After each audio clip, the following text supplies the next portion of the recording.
ትውልድ ገደል እንዳይሰርቅ የእሳቸው እኛ መጠበቅ አሁን ስላለብን ከፍቅር ሲዝም ለይተን የምናየው አይደለም፣ እውነት ለመናገር እና በዛ ጉዳይ ነው። አሁን ሌሎች ግን ገብተዋል። አሁን አይ ቲንክ ደሜ በደንብ የሚያውቅ ወዳጅ ትመስለኛለች፣ ፕሮፌት ወርቄ፣ እንዲሁም ደግሞ ኢቫንጀሊክ ብስራት ገብተዋል። የምትጠይቁት ጥያቄ ካለ ጠይቁና እነ ፕሮፌቶቹ ወይም ኢቫንጀሊኩ ጠይቁና ወንድሞቻችን መምህሮች እዚህ ያሉት በዛ ጉዳይ ላይ መወያየት ትችላላችሁ። ኦኬ ቅዱሳኖች ሁላችሁ የእግዚአብሔር ሰላም ጸጋ ለእናንተ ይሁን። እንዴት ናችሁ? አስቀድሜ ሰላምን ጠይቃለሁ። እናንተ በደሙ የተገሳችሁ እግዚአብሔር የወደዳችሁ አንድ ብልት የሆናችሁን ሁላችሁ በክርስቶስ የተመረጣችሁ ሰላም ለእናንተ ይሁን። እኔ መጠየቅ የፈለግኩኝ አሁን የወረደ ሰውዬ ነው። በጣም አስቀድሜ እንደውም ቁጥር እየላኩ ነበረ። እንደዚህ ትልቅ ሰው ለማልስ ዝግጁ መሆን አለብን። ሁለተኛ ቃሉ እየተናገረ የነበረ መጽሐፍ በሐዋርያ ሥራ በቆሮንቶስ እንዲሁ እየተናገረ ነበረ ቃሉ። በጣም የሚገርማችሁ አንድ አካል ከታመመ ሁሉ አካሎች እንደሚታመም በጣም እያስረዳ ነበረ። በጣም የሚገርማቸው ነው። እኔ በጣም ብዙ ነገሮችን እንደውም ተምራለሁ ታች ሆኜ ማለት ነው።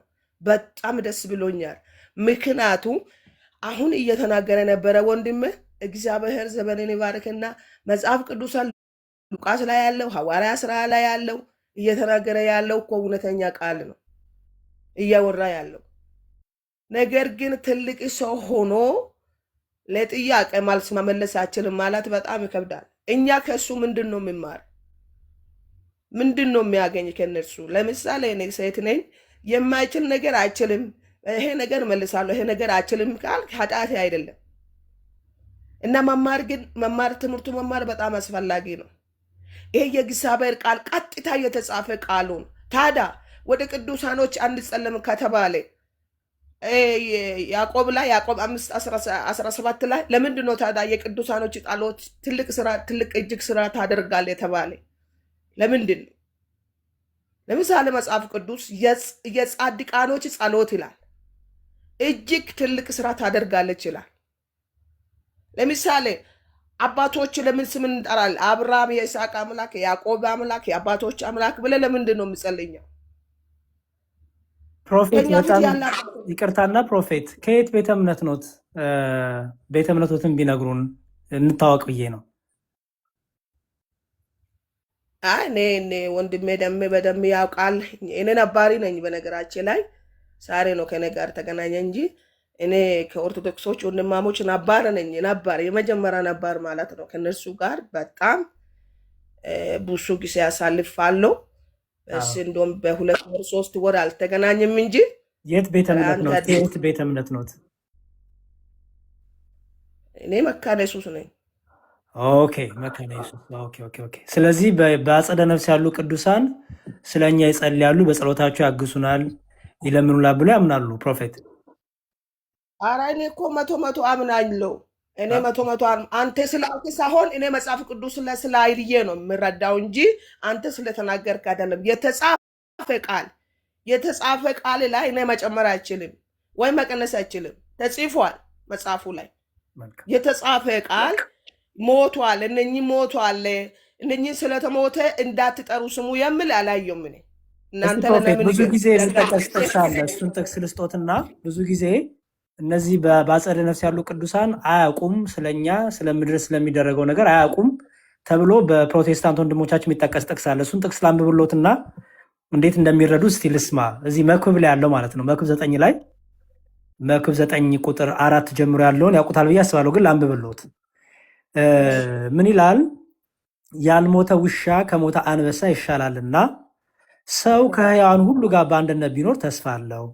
ሕያዋን እንዲሞቱ ያውቃሉና ሙታን ግን አንዳች አያውቁም፣ መታሰቢያቸው ተረስቷልና ከዚህ በኋላ ዋጋ የላቸውም። ፍቅራቸውና ጥላቸው ቅንነታቸውን በአንድነት ጠፍቷል። ከፀሐይ በታችን በሚሰራው ነገር ለዘላለም እድል ፈንታ ከእንግዲህ ወዲህ የላቸውም ብለው ብዙ ጊዜ ሌሎች ፕሮቴስታንት ወገኖቻችን ቅዱሳን በምድር የሚደረገውን ነገር ከሞቱ በኋላ አያውቁም፣ በቃ አብቅቶላቸዋል፣ አያውቁም ብለው የሚጠቅሱት ጥቅስ ይህንን ነው። እርስዎ ይህን ጥቅስ እንዴት ነው የሚረዱት? መክብብ 9ን ቅድም አንተ ብዙ ነገር አወርታለህ ወንድሜ፣ ብዙ ቃል ተረድቻለሁ እኔ በመንፈስ ቅዱስ ስላለ አይደለም። በመንፈስ ቅዱስ ቆሮንቶስ ላይ ያለው ቃል ሐዋርያ ስራ ላይ ያለው ነገሩ በመንፈስ ቅዱስ ነው። እኔ የተረዳ በመንፈስ ቅዱስ ተቀብያለሁ። በመንፈስ ቅዱስ ነው የምንረዳው እንጂ ሌሎቹ እዚህ ላይ ያሉ ሰዎቹ ስለምንገር አይደለም። መንፈስ ቅዱስ ከሁሉ በላይ ስለሆነ መንፈስ ቅዱስ ላይ የተጻፈ ስለ መጽሐፍ ቅዱስ ላይ የተጻፈ ቃሉ በመቶ እኔ ይቀበላለሁ። አይቻለሁ፣ እቀበላለሁ። የተቻለ ማለት በሐቅሜ ማለት ነው። በሐቅሜ የተረዳው በሐቅሜ የተረዳው እቀበላለሁ እኔ እና እያወራ ያላችሁ እናንተ የተጨመራችሁ አሁን ሌላ ነገር የለም። ቀጥታው በእግዚአብሔር የተጻፈ ቃሉ በምንም አንዳች ነገር ተጨማሪ የሌለ ቃል እያወራችሁ ነው እናንተ እያወራችሁ ያላችሁ። አይ ሲለ ፕሮፌት ትክክል አይደለም የሚሉም ሰዎች አሉ፣ እንደፈለጉም ይጽፋሉ። እሱ አይደለም። እኔ እናንተ ሰምቼ አይደለም። ራሴ እኮ ሙሉ ሰው ነኝ። አካል የተጎደለ ሰው አይደለም። ሙሉ ሰው ነኝ። የት እንደምሄድ አውቃለሁ። ወዴት እንደምሄድ ራሴ የሚያውቅ ሴት ነኝ። ስለዚህ እኔ እያወራ ያላችሁ በመቶ የእግዚአብሔር ቃል ስለሆነ በዚህ ላይ አንዳችንም ነገር እኔ እኮ ክርክር የለም፣ ተቀብያለሁ። እንደ መማሪም በመቶ ፈልጋለሁ። ይሄ ነው። እሺ ፕሮፌት፣ አይ መልካም ያሬዶዬ እንትናን ኢቫንጀሊኩን ብትጠይቀው እሳቸው ልጠይቃቸውና ፕሮፌት እዚህ ሆኑና በኋላ ወደ እርስዎ እንመጣለን። መምህር ብሩክ እና መምህር ብሬ ሰላም ይበሉን። ግን መምህር ብሩክ ሰላም ይበሉን። ከዛ መምህር ሰላም ለእናንተ ይሁን። ዮኒ፣ ዲያቆን መዝሙር ያሬድ፣ መምህር ኤፍሬም፣ መምህር ብሬ እንዲሁም ደምረው እዚህ ያላችሁ ሁላችሁም ታች እየሰማችሁም ያላችሁ ሰላም ብያለሁ። እሺ እንኳን በሰላም መጡ መምህር ብሩክ። መምህር ብሬ ሰላም ይበሉን። እሺ እንዴት አላችሁ? መምህር ኤፍሬም፣ መምህር ብሩክ፣ መዝሙር ያሬድ፣ ደሜ፣ ዮኒ ሁላችሁም እንዴት አላችሁ? እግዚአብሔር ከአባታችን ከጌታም ከኢየሱስ ክርስቶስ ጸጋና ሰላም ይብዛላችሁ። እንዴት አላችሁ? እንዴት ቆያችሁ? እግዚአብሔር ይመስገን። እንኳን በሰላም መጡ። ኢቫንጀሊስት ብስራት ሰላም ይበሉን። እርሶም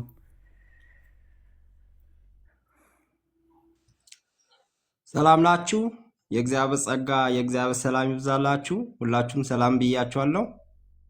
ዮኒ ሰላም ነው? እግዚአብሔር ይመስገን። ሁላችንም ባገኛችሁ ደስ ብሎኛል። ታንክ ዩ። እኔ ወንጌላዊ ብስራት ይባላለሁ። እሺ አንዴ ጃ ሰላም ይበለንና ከዛ ወደ እርሶ እመጣለሁ። ጃ ሰላም በለን። ሰላም ሁላችሁንም ሰላም ብያችኋለሁ። አሜን አሜን። እግዚአብሔር ይመስገን። እንኳን በሰላም መጣ። እሺ ኢቫንጀሊስት አንዴ ቅደሙና፣ ኢቫንጀሊስት ከየት ቤተ እምነት ኖት እና ያስተዋውቁ ራስዎትን፣ ከዛ ወደ ውይይቱ እንሄዳለን። እኔ ከወንጌል አማኝ ነው። ከወንጌል አማኝ የት ነው ህብረት የሚያደርጉት? መካነ ኢየሱስ፣ ቃለ ሕይወት፣ ሙሉ ወንጌል? መልካም ምስራች ቤተክርስቲያን መልካም ምስራች ቤተክርስቲያን ነው።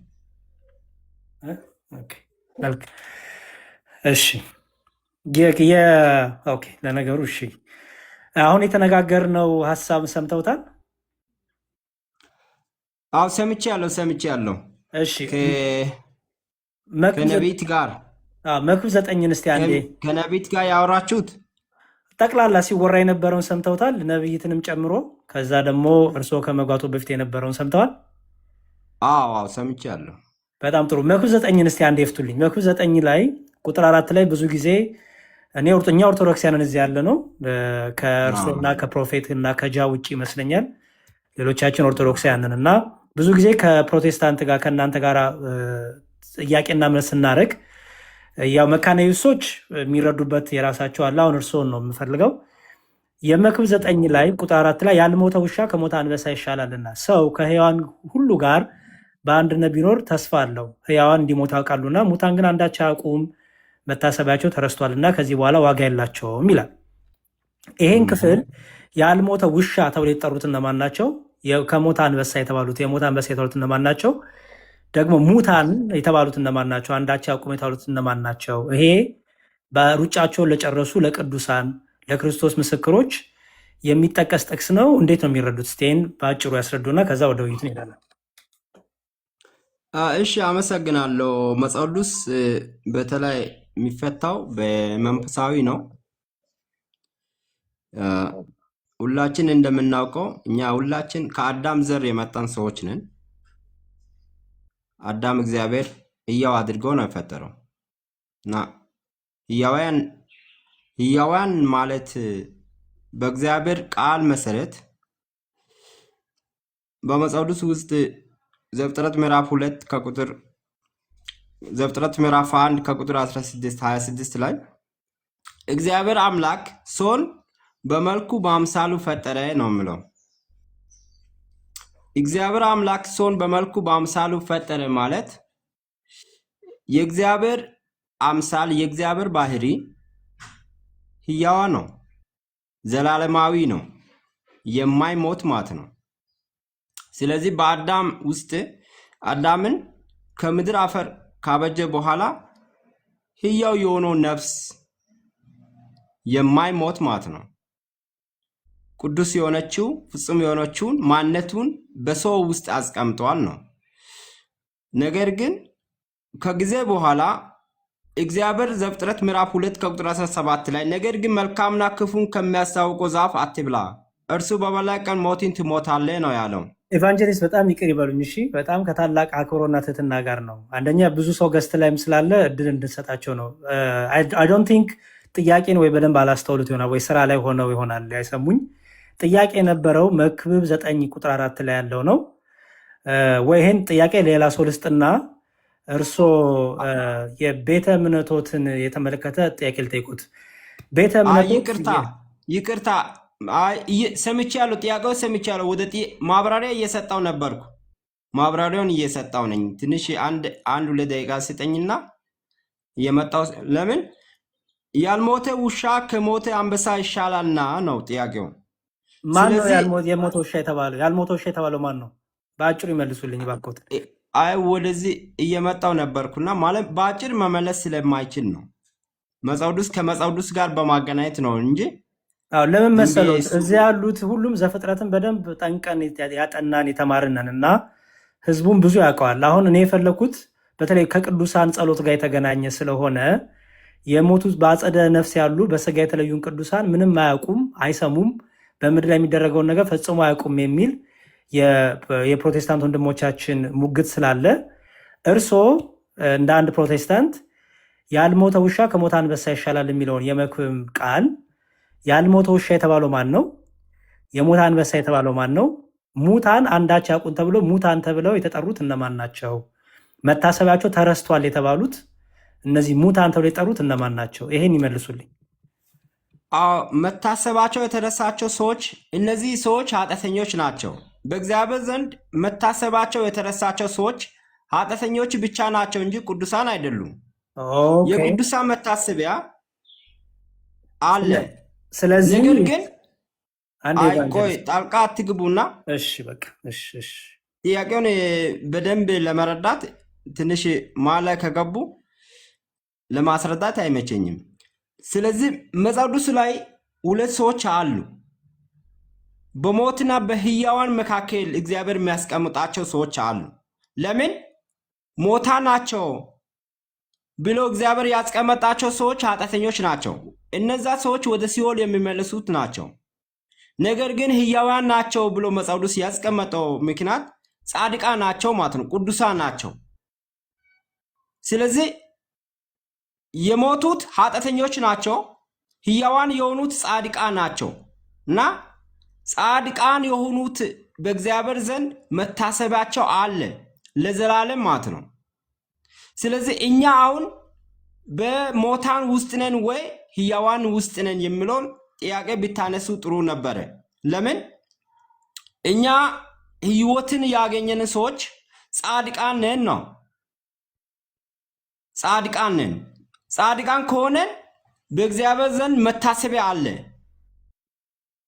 ስለዚህ ኢቫንጀሊስት ያልሞተ ውሻ የተባሉት ማን ናቸው? ያልሞተ ውሻና የሞተ አንበሳ ተብለው የተቀመጡ አሉ። ያልሞተ ውሻ የተባለው ማን ነው? ከሞተ አንበሳ የተባለው ማን ነው? ምናልባት ከዚህ ጥቅስ ጋር አንድ ጥቅስ ማንበብ ትችላለህ ያሬድ? ከአዲስ ኪዳን አንድ ጥቅስ ልስጥና ከዛ ጋር አገናኝቼ ላውራ።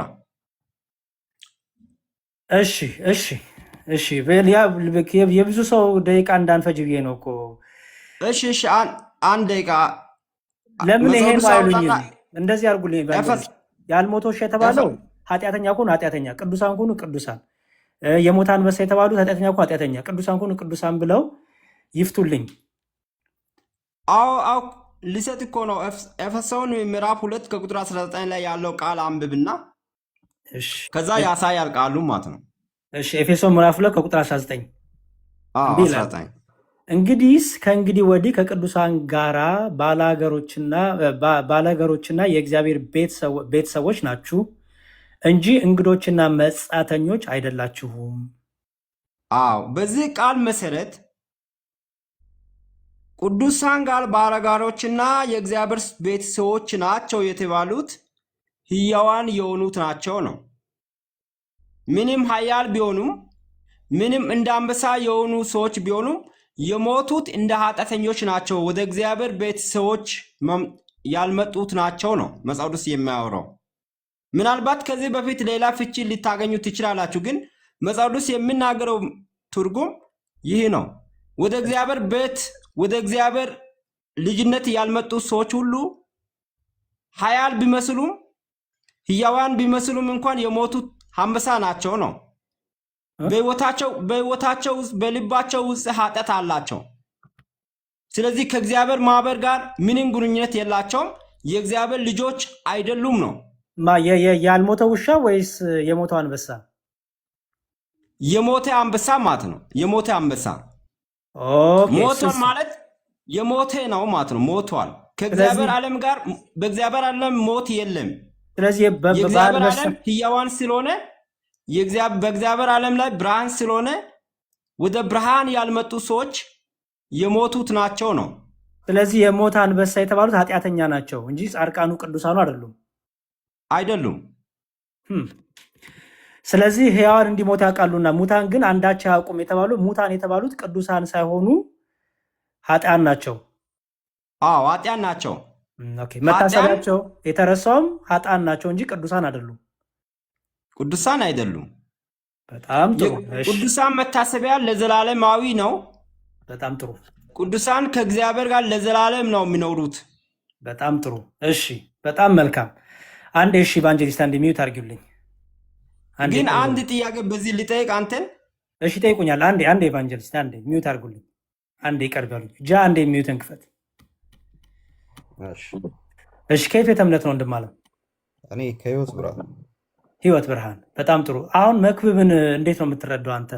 እሳቸው በፈቱበት ፍቺ ነው የምትረዳው ወይስ የተለየ ሀሳብ አለ?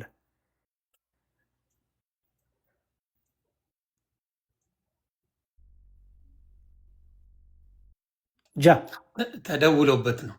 ኦኬ እሺ በቃ ኢቫንጀሊስት ጥያቄዎትን ያቅርቡና ወይ መምህር ብሩክ ወይ መምህር ኤፍሬም ወይ መምህር ብሬ ይመልሱልዎታል። ጥያቄዎትን ይቀጥሉሽ። እሺ አመሰግናለሁ መዝሙር ያለን ጥያቄ ምንድን ነው? እየመለስኩ ነበረ። ተመልሷል። አይ ስልክ ገብቶብ ነው መሰለኝ። ኦኬ አሁን መጣል። ኦኬ ጎ አሄድ። ላነብስ ወይ ታነብልኝ አንተ ከቁጥር 1 እኔ ወደዛ ስሄድ እየጠፋብኝ። አንብበሽ። እሺ አነብልሃለሁ። እሺ አንብብልኝ። እሺ ጻድቃንና ጠቢባን ስራዎቻቸውን በእግዚአብሔር እጅ እንደሆኑ ይህን ሁሉ መረምር ዘንድ በልቤ አኖርኩ። ፍቅር ወይም ጥል ቢሆን ሰው አያውቅም፣ ሁሉ ወደፊታቸው ነው። የጻድቁና የበደለኛው፣ የመልካሙና የክፉ፣ የንጹሕና የርኩሱ፣ መስዋዕትን የሚሰዋውና የማይሰዋው የሰው ሁሉ ድርሻው አንድ ነው። አንድ እንደ መልካሙ ሰው አንዴ እዚሽ ጋር አስምር። የሰው ሁሉ ድርሻው ምንድን ነው? አንድ ነው። ሀሳቡን ለማብራራት እንዲመቸኝ ነው ፖይንት ማድረገው። እሺ ችግር የለውም። እሺ እንደ መልካሙ ሰው እንዲሁ ኃጢአተኛው፣ እንደ መሐለኛው ሰው እንዲሁ መሐላን የሚፈራው ነው። አንድ ድርሻ ሁሉ እንዲያገኝ ከፀሐይ በታች በተደረገው ሁሉ ይህ ነገር ክፉ ነው። ይሄ ነገር ክፉ ነው። አንድ ድርሻ አለ ለሁሉም ማለት ነው። ችግር የለውም። ተጻራሪዎቹ አሉ። መሐላ የሚወደው የሚጠላው፣ ክፉ የሚያደርገው ማያደርገው ምናምን፣ ግን ለእነዚህ ሁሉ አንድ ድርሻ አላቸው። ያ ነገር ደግሞ ክፉ እንደሆነ ነው ያስተዋለው ጸሐፊው ማለት ነው። ቀጥል። ችግር የለውም። ደግሞም የሰው ልጅ ልብ ክፋትን ትሞላለች። በህይወታቸውም ሳሉ እብደት በልቦናቸው ነው። ከዚያ በኋላ ወደ ሙታን ይወርዳሉ። ትቀጥል። ከዛ በኋላ ወዴት ይወርዳሉ? ወደ ሙታን ይወርዳሉ። እሺ ያልሞተ ውሻ ከሞተ አንበሳ ይሻላል እና ሰው ከሕያዋን ሁሉ ጋር በአንድነት ቢኖር ተስፋ አለው። ሕያዋን እንዲሞት ያውቃሉና ሙታን ግን አንዳች አያውቁም፣ መታሰቢያቸው ተረስቷልና ከዚህ በኋላ ዋጋ የላቸውም። በቃ ይበቃኛል። እዚህ ጋር ያለው ሀሳብ ለሁለቱም ተጻራሪ ነገሮች ሞት የሚባል ነገር አላቸው ነው። ከሞተ በኋላ ሰው መታሰቢያ የለው ሚንስ ሀሳቡ በዚህ አውድ መሰረት ጀስት ምድር ላይ ባለ ነገር በህይወት ያለ ማከናወን ማድረግን የሚያበረታታ መሆንን ወደታችን መሄደ ስታነበው በምድር ላይ ያለውን ነገር የሚያበረታታ ወይም በምድር ላይ መኖር እንዳለብህ በአግባቡ መንቀሳቀስ እንዳለብህ እንደ እግዚአብሔር ሀሳብ የሚናገር ነው። ከሞትክ በኋላ ግን አሁን ላይ ባለው ከረንት ላይ ባለው ነገር ላይ ምንም ድርሻ የለህም ነው እንጂ መታሰቢያ የላቸውም። አሁን ለምሳሌ እንደዛ አሁን መታሰቢያ የላቸውም የሚለውን ነገር ኔጌቲቭሊ ወስደን ከተረጎም ነው እኮ አይመጣውም። ለምሳሌ ለንጉስ ዳዊት ለዳዊት ሲል እኮ እግዚአብሔር በአይሁድ ነገስታት በሚነሱት በተለይ ከዳዊት በኋላ በሚነሱት ነገስታት ላይ እንደዚህ የሚል ቃል ታያለ። ብዙ ጊዜ ስለ ባሪያዬ ስለ ዳዊት ሲል የሚል ቃል አለ። ያ ማለት የአንድ ሰው መታሰቢያ በእግዚአብሔር ዘንድ የሰራው መልካም ነገር ይጠፋል ማለት አይደለም። ነገር ግን ከረንትሊ አሁን ባለው ሲቹዌሽን ላይ ያ ሰውዬ አክቲቭ ሆኖ በምድር ላይ እንደነበረው እድል እንደተሰጠው እድል ፈንታ ማድረግ አይችልም ነው። እግዚአብሔር ግን ስለሱና ስላደረገው ነገር መታሰቢያውን በልቡ ይዛል፣ የሚያደርገውንም ያደርጋል። ያልሞተ ውሻ የተባለው ማን ነው? ያ ሜታፎር ነው እኮ ከሞተ ማን ነው? በውሻ የተመሰለው ማን ነው? ውሻ ይሻላል ሚንስ እኮ ይሄ ውሻ አክቲቭ ነው፣ ማድረግ ይችላል። አሁን የሰው ልጅ እኮ ምድራዊ ፍጥረት ነው። በነገራችን ላይ ወንድሜ በውሻ የተመሰለው ማን ነው ያልኩ? ፕሊዝ ሜታፎር ነው እያልኩ ነው። ሜታፎሩ ማን ነው ሪፕሬዘንት የሚያደርገው? በውሻ የተመሰለው ማን ነው ሪፕሬዘንት የሚያደርገው? የአቅም ጉዳይ ነው። አሁን እኮ እዚህ ጋር ውሻና አንበሳን በንጽጽር ማየት እንችላለን። ምን አይነት ፐርፎርማንስ ምን አይነት እንትን እንዳላቸው አይደል? ግን አንበሳው ከሞት የጠየቁ ጥያቄ በውሻ የተመሰለው ማለት ታገኘኛለህ ሀሳቤን። እኔም እሱ ነው እያስረዳ ያለው። በደቂቃ ኦልሞስት 2-3 ደቂቃ አወራህና እንትኑን በደንብ ዲፋይን አድርግልኝ። ምክንያቱም በደንብ ብጥርጥር አድርገህ ማየት አለብን ይህን ክፍል። ሰው ያልሞተ ውሻ ተብሎ በውሻ የተመሰሉት እነማን ናቸው? ይኸውልህ ከላይ የተገለጸው ክፍል በደንብ አንደርስታንድ ካረከው ይህን ጥያቄ አጠይቅም። ቅድም ፖይንት እያረኩኝ አሳይቻለሁ። ዞሮ ዞሮ ግን አንድ ድርሻ አለው። ይሄ ነገር ደግሞ ክፉ ነው ብለዋል። ሞት የሚባል ነገር ማለት ነው። ዞሮ ዞሮ ይሄ ሞት የሚባለው ነገር ሁሉንም ስለሚያገኛቸው በምድር ላይ ያለ መሆን የሚገባን ነገር ሁን ነው ፖይንቱ። በውሻ የተመሰሉት እነማን ናቸው? ሀሳቡ ይሄ ነው። ውሻና አንበሳን በንጽር የመጣበት ምክንያት አንበሳው ሞቷል፣ ግን አንበሳ በምድር ላይ ያለ ማድረግ የሚችለውን ነገር ውሻው ማድረግ አይችልም። በውሻ የተመሰሉት እነማን ናቸው? ውሻው ግን በህይወት ካለ ከሞተው አንበሳ ይልቅ እሱ አክቲቭ ስለሆነ በምድር ላይ የተሰጠውን እድል ፈንታ መኖር ይችላል ነው። እሺ ቁጥር 1 ላይ ወንድሜ ቁጥር 1 ላይ ኮምፔር እየተደረገ ያሉት እነማን ናቸው? ጻድቃን አሉ። ጻድቃን ጠይባን ተብለው ይጠሩ አሉ አይደል? ስራቸው በእግዚአብሔር እጅ ነው እንደሆነ የሚለው አለ አይደል? ከዛ ደግሞ የጻድቁና የበደለኛው እያለ ሁለት ሰዎችን ኮምፔር እያደረገ ነው አይደል? ጻድቅና በደለኛ እያለ ፐርፌክት። ጻድቅና በደለኛ ብሎ ኮምፔር እያደረገ መጣ። ፐርፌክት። አሁን ጻድቅና በደለኛ ሁለት አሉ የመጡ ሰው። አሁን ምን ታደርግልኛለህ? በውሻ የተመሰሉት ጻድቅ ወይስ በደለኛው? በአንበሳ የተመሰለው ጻድቅ ወይስ በደለኛው? እንደዚህ አላረግልህም። ይሄ እንደዚህ የሚፈታ ስላልሆነ ነው። ኦኬ ለመሰለኝ የምጠይቅህ እኛ ቅዱሳን አያማልዱም ስንል ወንድሜ ቅዱሳን ያማልዳሉ ስንል አያማልዱም በምድር ላይ የሚደረገውን ነገር አንዳች አያውቁም ብላችሁ የምጠቅሱት ጥቅስ ነው አይደል? እኔ በበኩሌ ይሄ አሁን በቃ በሕያውነት እና በሙታንነት መካከል ያለውን ልዩነት የሰው ልጅ በምድር ላይ ያለ አክቲቭ በሆነበት ሕያው በሆነበት ሰዓት እድሉ መጠቀም ስላለበት ጉዳይ ነው የሚያወራው።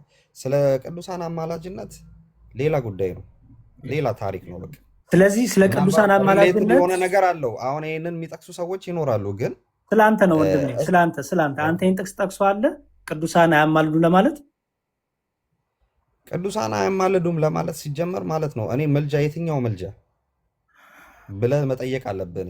ጃ ወንድሜ ይሄን ክፍል ነው ያልኩት። እባክህ መክብብ ይጠቀሳል ወይ? ምልጃ ስለ ምልጃ ጠየቀኝ። የትኛው ምልጃ ብዬ ጠይቃለሁ። ቅዱሳን ክርስቲያኖችን በጸሎት የሚያግዙትን ምልጃ፣ በጸሎት መተጋገዝ የምንለው ምልጃ፣ ጸሎት ልመና የምንለው ቅዱሳን ይጸልያሉ። ስማኝ ቆይ፣ ቅዱሳን ይጸልያሉ ይለምናሉ ስንል አይለምኑም ብለህ ይሄን ጥቅስ ታቀርባለህ ወይስ ይሄ ጥቅስ ያን አይመለከትም? እሺ እንድመልስ እድል ስጠኝ። ማለት እኔ በምመልስበት መንገድ ነው ልመልስልህ የምችለው በሚገባኝ ማለት ነው። አንደኛ ነገር ቅዱሳን እነማን ናቸው? ቅዱሳን ራሱ ጽድቅ ማን ነው? ቅድስና የተገኘው በማን ነው? ጃ ወንድሜ እባክህ ይኸውልህ እኔ አሁን እስከ ጥግ ድረስ ከአንተ ጋር እንሄዳለን። ምንም ችግር የለውም። ለምን መሰለህ ይኸውልህ ወንድም አለ ፖዚቲቭ ሆነ ተረዳኝ። በምመልስበት መንገድ ልመልስልህ። አንድ ደቂቃ ይኸውልህ ጃ ፖዚቲቭ ሆነ ተረዳኝ። ብዙ ጊዜ እኛ ከብዙ 4 ዓመት ምናምን ሆነ ከፕሮቴስታንቶች ጋር በዚህ ጉዳይ ስናወራ ብዙዎቹ የሚጠቅሱት ጥቅስ ይህንን ነው። ዮኒም እርግጠኛ ነኝ ይህን ጥቅስ ታውቀዋለህ ፕሮቴስታንት እየነበርክ። ይሄ ጥቅስ ብዙ ጊዜ ቅዱሳን አያማልዱም፣ በምድር አይጸልዩም፣ በምድር የሚደረገውን ነገር አያውቁም ለማለት ብዙ ፕሮቴስታንቶች ኦልሞስት 90% ፕሮቴስታንት ይህን ይጠቅሰዋል። አንተ ደግሞ አሁን መጣህና ይሄን የምታይበት ቪው የተለየ ሆነ። ስለዚህ ምንድን የጠየኩ ይሄ ጥቅስ ለቅዱሳን አያማልዱም፣ አይጸልዩም፣ አያውቁም በምድር ላይ የሚደረገው ነገር ለማለት ይጠቀሳል ወይስ አይጠቀስም?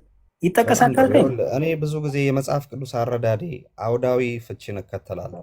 በአውዱ ያለው መልእክት ምንድን ነው የሚለውን እከተላለሁ። ገብቷል? ምናልባት የተለየ ብል ይሄ በዚህ ምክንያት ከሆነ በዛ ተረዳው። ግን የተለየ አስተሳሰብና አመለካከት ከመጣም አንደርስታንድ ለማድረግ መሞከር ነው። እኔ አሁን ማማለድን አንስታል እዚህ ጋር ኦኬ፣ ከሞቱ በኋላ አይማለዱም ብሎ ይህንን ጥቅስ የሚጠቅሱት አልከኛ። እኔ ደግሞ ስለ ማማለድና ስለ ቅዱሳን ማምነውን ነገር በአንድ ደቂቃ ውስጥ ብቻ ልንገርህ። አንድ ደቂቃ አሁን አንድ ደቂቃ ብቻ። ቴንኪው። ቅዱሳን ማን ነው? እኔ የአዲስ ኪዳን ሰው ነኝ።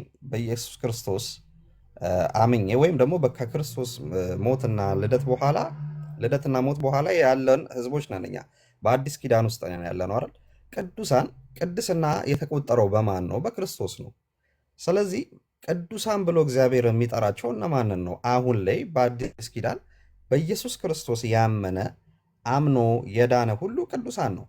ስለዚህ ጸሎትን አንዱ ለአንዱ ቢጸልይ እግዚአብሔር ይሰማዋል፣ እግዚአብሔር ያንን ያደምጣል። ይህንንም ኢንክሉድ አድርጎ ማሰብ ተገቢ ነው። ማን ነው ለማን መማለድ ስትለኝ ግን ሌላ ትልቅ ሰፊ ነገር አለው። መማለድ የሚችለው ማን ነው?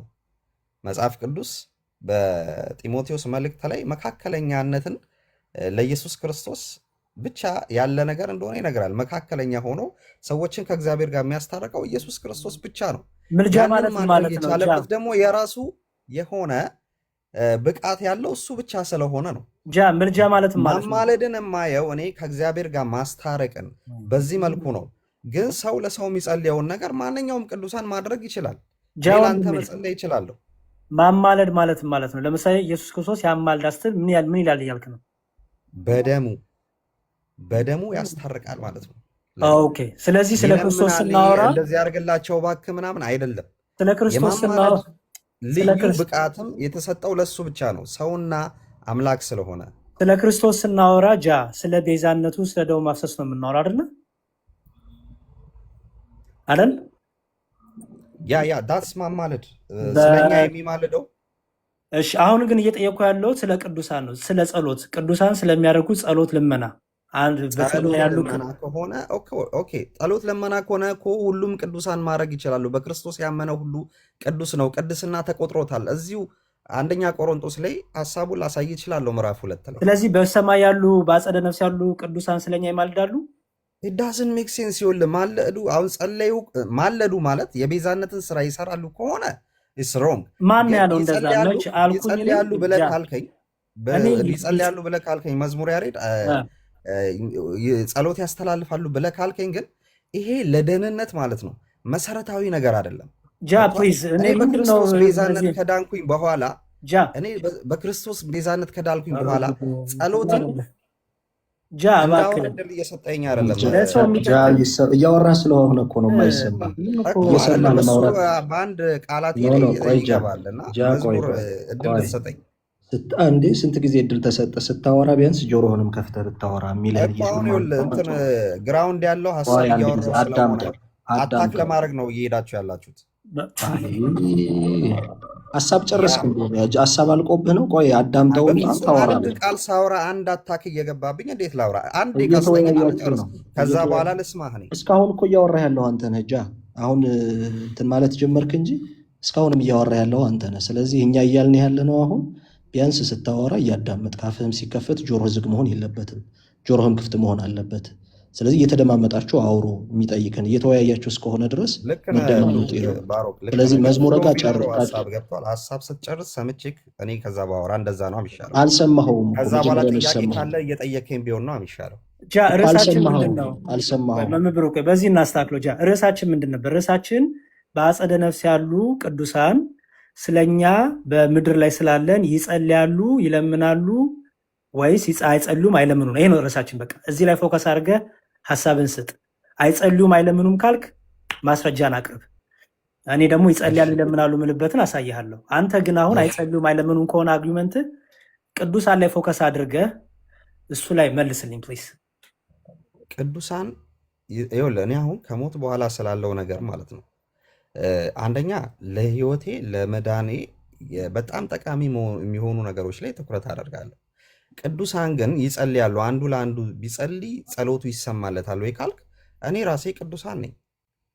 በሰማይ ያሉትን ያልኩት ጃ እባክህ ወንድም ሩጫቸውን ጨርሰው በሰማይ ያሉት ያ በሰማይ ስላሉትም እያወራው ነው። ስለዚህ እነሱ ይጸልያሉ ስለኛ። ሆይ አይደለም። ለምን እንዲህ በነጭና በጥቁር አይደለም? ግዴ እኔ በሚገባኝ መንገድ ነው መነግርህ። ገባ? ስለ አንተ አይደለማ፣ በህይወት ስላለ ነው፣ በሩጫ ስላለ ነው። ሲናሰስ እኔ እናንተ ማንተሳሰባል። ስለ አንተ ጸልያለሁ፣ እሱ ችግር እሺ። ይኸውልህ በምድር ላይ ያለው ቅዱሳንም ጸልዮ ከተሰማለት፣ በሰማይ ያለውም ጸልዮ ከተሰማለት ምንድን ነው ማተር የሚያደርገው ጉዳይ ነው። አንተ የምትለኝ የማማለድ ወይም ደግሞ በእነሱ ምልጃ ካልሆነ በስተቀር አንድንም ካላልከኝ ወይም ደግሞ ማማለድን የቤዛነት ስራ አድርገህ ካልገለጽከው በስተቀር አንተም ጸልየ የሚሰማልህ ከሆነ እኔም ጸልዬ የሚሰማልኝ ከሆነ ምንድን ነው ማተር የሚያደርገው ነገር? እሺ በቃ ከሌላ ሰው ጋር ላውራጃ። ምክንያቱም በደንብ አድርጎ የሚያስረዳኝ አሁን ግራውንድ የሚያስተምረኝ ሰው አምጥተህ አውራ እንጂ ብዙ እንትን ያላለ ሰው አምጥታችሁ ሙድ አትያዙ። እሺ ሚዩት አድርግ እና አትሸውዱ። 2700 ሰው አትሸውዱ። ግን ያሬዶ ሶሪ ግን እኮ አምኗል። አይ ቲንክ ብታስጨርሰው ጥሩ ነበር። እንዲሁም በሰማይ ያሉትም ያማልዳሉ ችግር የለውም ያለ ነው ያምናሉ ይመስለኛል። አይ ቲንክ እንደሱ ዳዝም ማተር ነው ማለት ነው። ለትውልድ ምን ይጠቅማል? እስቲ ንገረኝ። አንተ በክርስቶስ አምነ ቅዱስ ከሆን ቅዱሳን ይጸልዩልኝ ብለህ ስቃይን የምታየው ለምንድን ነው? በክርስቶስ ቤዛነት ከዳንክ የሌላ ሰው ጸሎት ይህን ያለ አንተ አስፈላጊ የሚሆነው ስለምንድን ነው? እሺ ላሳይ። 700 ሰው አስረዳለሁ። ምን የተለየ ነገር አለ ነው? ሁሉም ክርስቶስ በመስቀል ላይ ስራ ነው። አረጃ ላስራየ መምህር ብሩክ አንዴ ቆይ፣ ከእሱ ጋር እንትን ልበልና አንዴ ላስጨርሰውና አንድ ክፍል ላሳይ እስቲ እና ይህን እንዴት እንደምትፈተው ትነግረኛለህ። ዕብራውያን 1:14 ነው። እሺ ማነብልህ ይጃ። እሺ ፕሊዝ ቅን ሆነ መልስልን።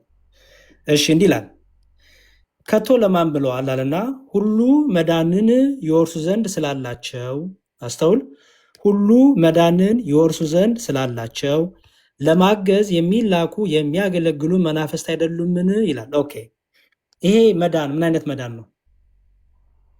እነዚህ ስለ መላእክቱ ነው አይደል?